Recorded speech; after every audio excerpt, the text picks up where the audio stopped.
Forced to work from home by your employer? Laid off or feeling depressed at home? Do you want to make money working from anywhere? We'll show you how to do it from your couch. It's time for another episode of the Work From Home Show. Coming to you from their homes in Austin, Texas and Tampa, Florida, here are your hosts, Adam and Naresh. We in the car, we ride slow, we're doing things that the girls don't do. The boys here, we smile back, all my girls in the rainbow Cadillacs, yeah. Show stopping at the lettuce, the red shining with the open. Hey everybody, welcome back to another episode of the Work From Home Show. I want to give a shout out to all of our homies, homegirls, home trans, all the work from home. I can't forget about the homeboys. All the work from homers out there. I'm Naresh Fissa with Adam Schrader, and you heard some different bumper music today. I don't know how many of our listeners have heard that song, but today we've got a celebrity, truly a celebrity guest on our show. She was the star or a star of the MTV reality television series Making the Band 4. Did a lot of work with P. Diddy. Her name is Shannon Bex. She's now the co-founder and chief communications officer of VOOKS. That's VOOKS, like books with a V, like video books, I think, is what it probably stands for. It's a really, really cool streaming platform that allows you, it allows movement and sound to original storybook art. So I checked it out. I have a newborn son. He's too young. He's not a newborn. He's now almost a toddler. He's too young, but Adam's checked it out. He loved it. I think it's a great novel idea. We're going to talk a little bit more about VOOKS and its relevance to working at home and homeschooling and teaching your kids all sorts of great things. VOOKS is only a few years old and already has over 1 million users in 175 different countries. Wow, that's stellar. And Shannon, she is known not just for VOOKS, but she, like I mentioned earlier, is a very well-known singer, reality television show personality, professional dancer, and was a member of the group Danity Kane, which I remember. And the song that you heard earlier was a song that I used to listen to pretty frequently. The group was founded by P. Diddy through Making the Band 4, and Danity Kane's debut album was number 1 in August 2006, as did their second album, Welcome to the Dollhouse. That reached number 1 in March 2008. Shannon is also a member of the duo Dumblonde with fellow Danity Kane group member Aubrey O'Day. So those who follow the celebrity gossip and tabloids have probably heard of Aubrey O'Day. So without further ado, I should also mention just quickly why have they heard of her? Because I believe she dated Donald Trump Jr. But anyway, that's besides the point. It is just a privilege to have Shannon Bex on the Work From Home Show. Shannon, welcome. Hi, thank you so much for having me. That was a very, very full intro, and I appreciate all the knowledge and research that went into that. I feel like I have to apologize because I haven't watched the show or heard of Aubrey O'Day, so I feel like I need to apologize. But it's but VOOKS is cool. Yeah, wow. It was a while ago, yeah. When you said our first album launched in 2006, I was counting the years. I was like, whew, that was a minute ago. Yeah, and I remember the song Damaged is, in fact, that's the only song that I've heard from you guys, but that was a song that I used to listen to frequently because P. Diddy did a great job promoting your group, and I was a huge P. Diddy fan, so great song. And love listening to the song, and I have been listening to it all week when I heard that we were interviewing you. Oh, that's great. Yeah, I've been hearing a lot of my friends who do Peloton said that it comes up frequently. I guess it's a good biking song. Yeah, well, let's first start, Shannon. I know I laid out your background and your bio and resume and all the great things that you've done, but I want to hear a little bit more about your journey from singing, dancing, making the band, uh, acclaimed artist, to publishing children's video digital books. It is quite a journey, isn't it? And honestly, I talk about how the music industry really did prepare me for this next chapter in life. And, from dealing and understanding with streaming contracts, and when the physical sales of albums were depleting and streaming was becoming popular, and watching the music industry try to shift and catch up to, consumers and how they wanted to digest their content.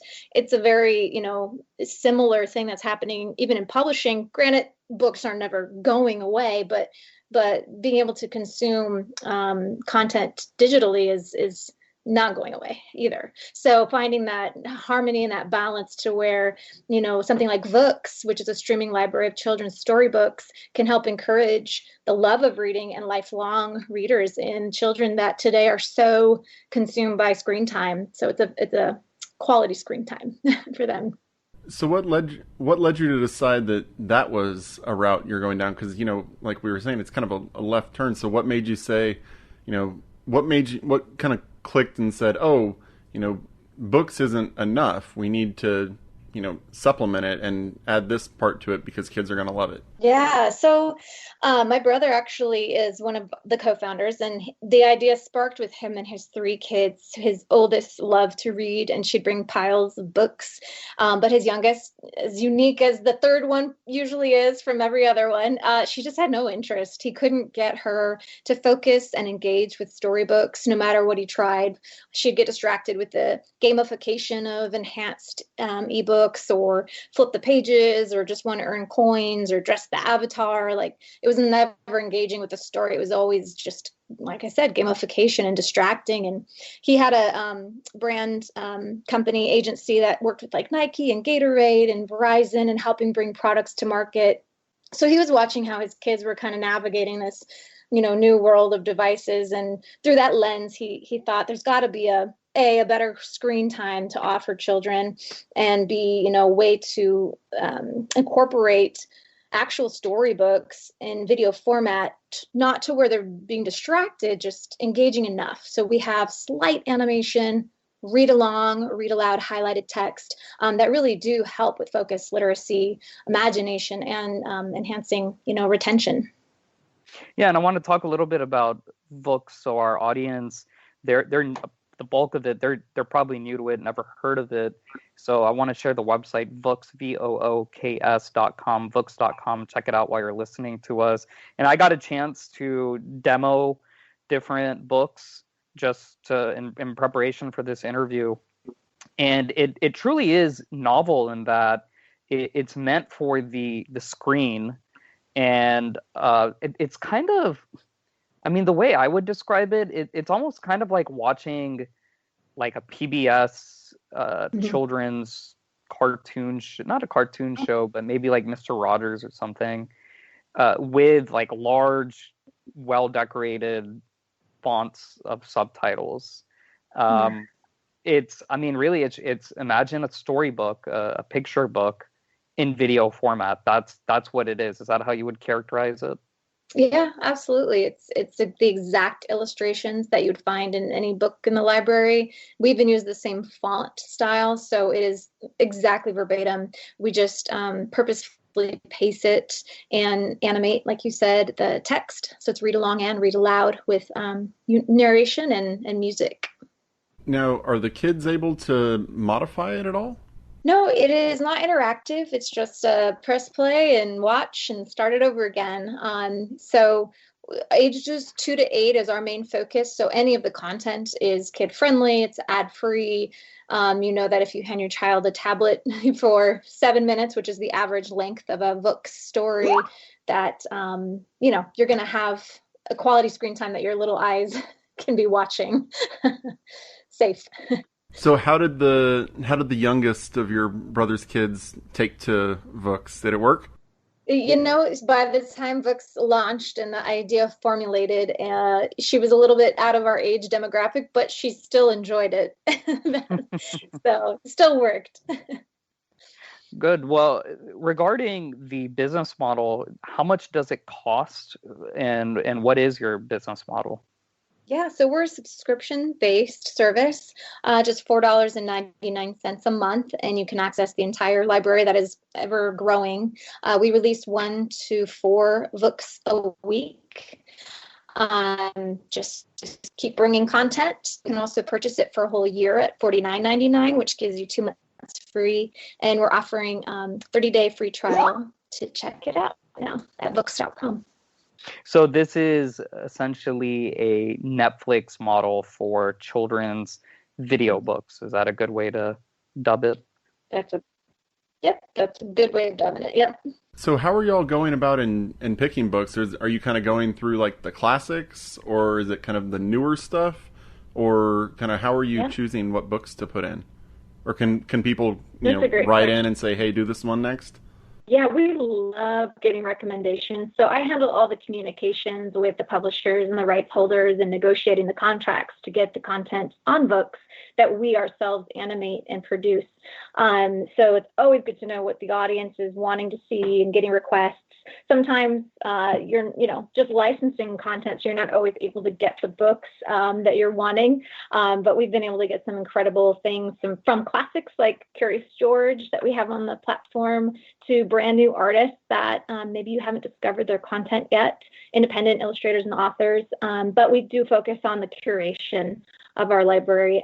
It's really key to us. Not only do teachers love this platform, but we want to make sure we're bringing value from, social emotional development content to the classics that we love. So we have an educational specialist on staff and a director of strategy for our programming. And we definitely have the experts to help find these stories.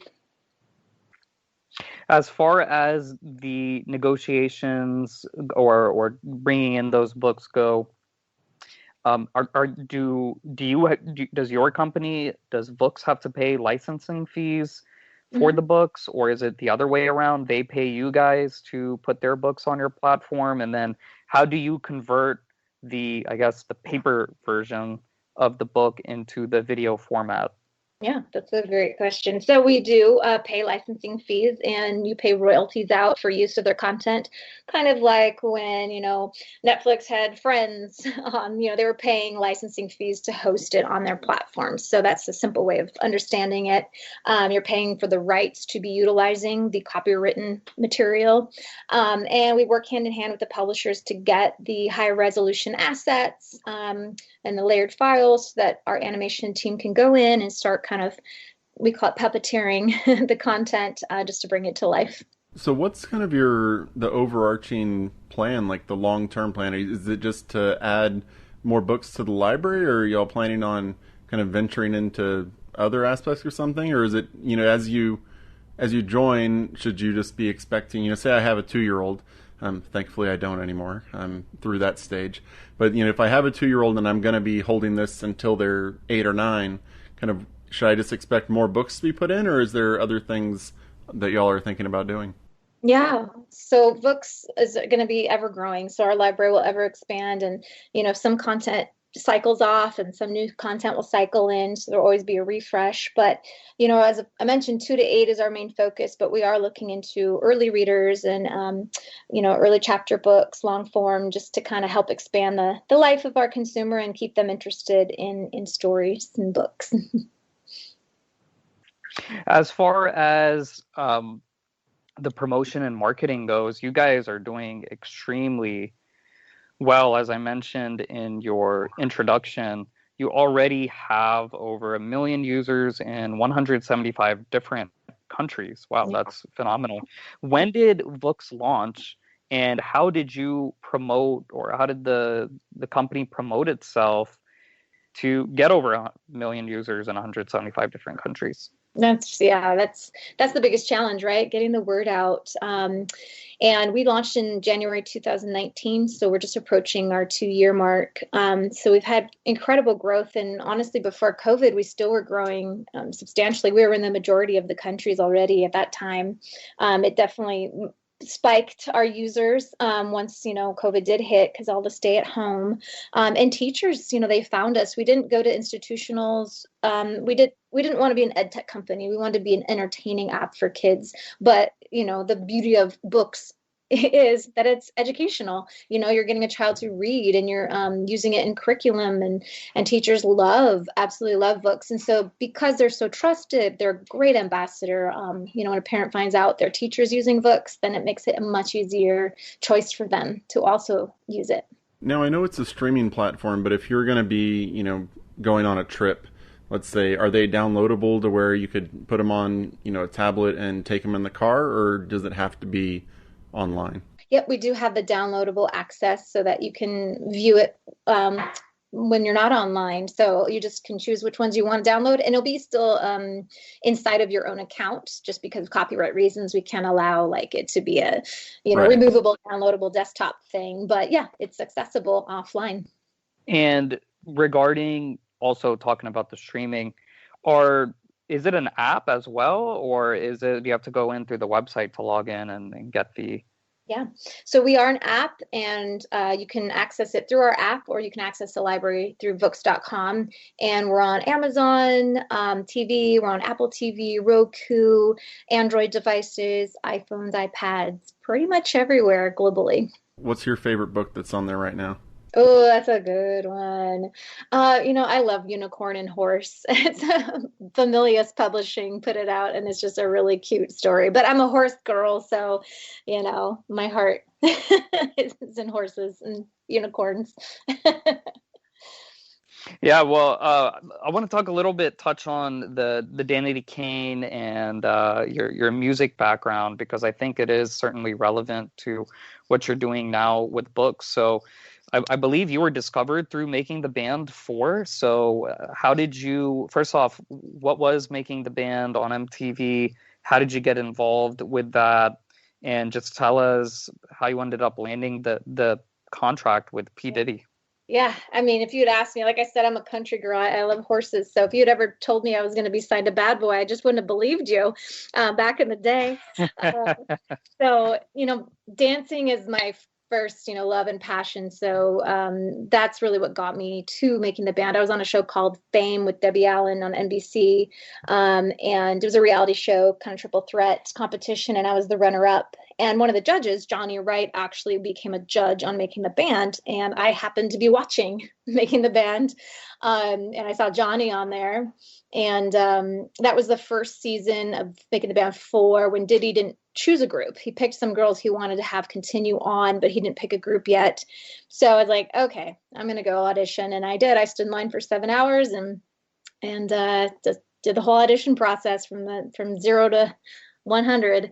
And it was a process. Diddy is intense, but I feel like I definitely learned a lot. He taught you how to think on your feet and always be prepared and beyond prepared. And then he had picked me to be part of the girl group. And he said, I had a head on my shoulders, and he knew that he could trust me. And I was the oldest of the group and the only married one. So it was great. I mean, it was a journey, and I'm very grateful for it. And like I said, it definitely prepared me for this new role that I'm in.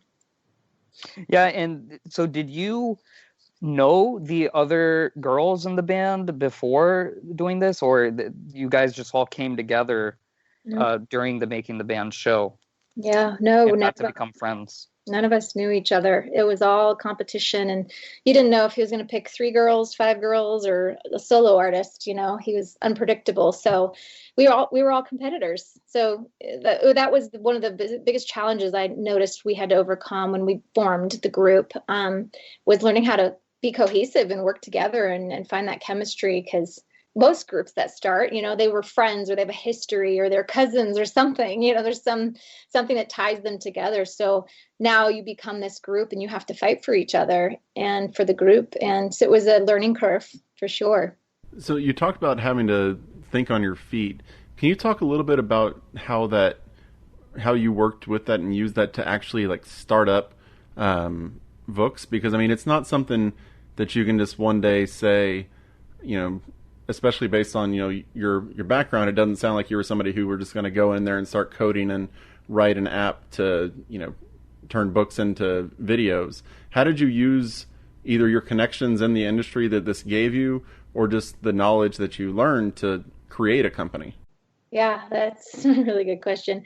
And you do have to think on your feet. And I think one of the things I learned from Diddy too is he always surrounded himself, if he couldn't do it, he surrounded himself with the people that could do it.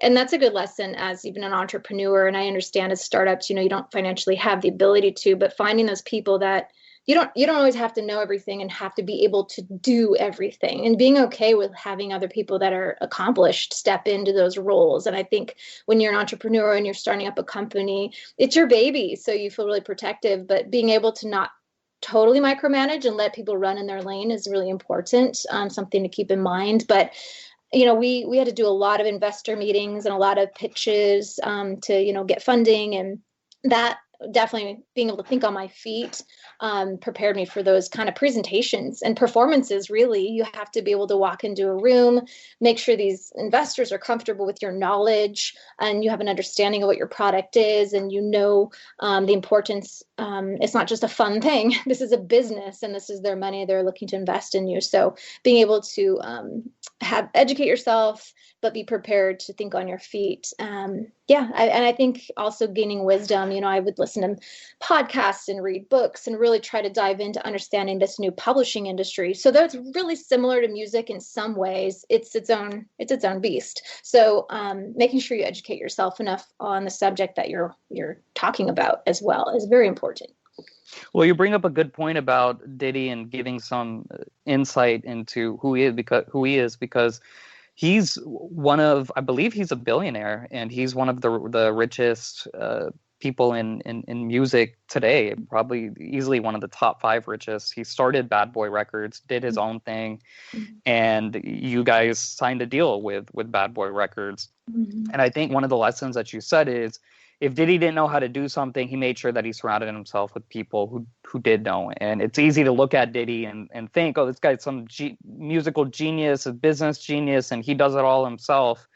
But no, we have somebody right here who worked with him directly and said, no, he's even got a ton of people who are advising him and doing a lot of his work. And, you know, to be fair and to give credit, you know, to Diddy, is he has an eye for finding who those people are. So, you know, he also has a knack for putting that right person in the right position to be that, you know, that insight for him. So it's not just surrounding yourself with people to do the work for you, but it's surrounding yourself with the right people who have the right vision.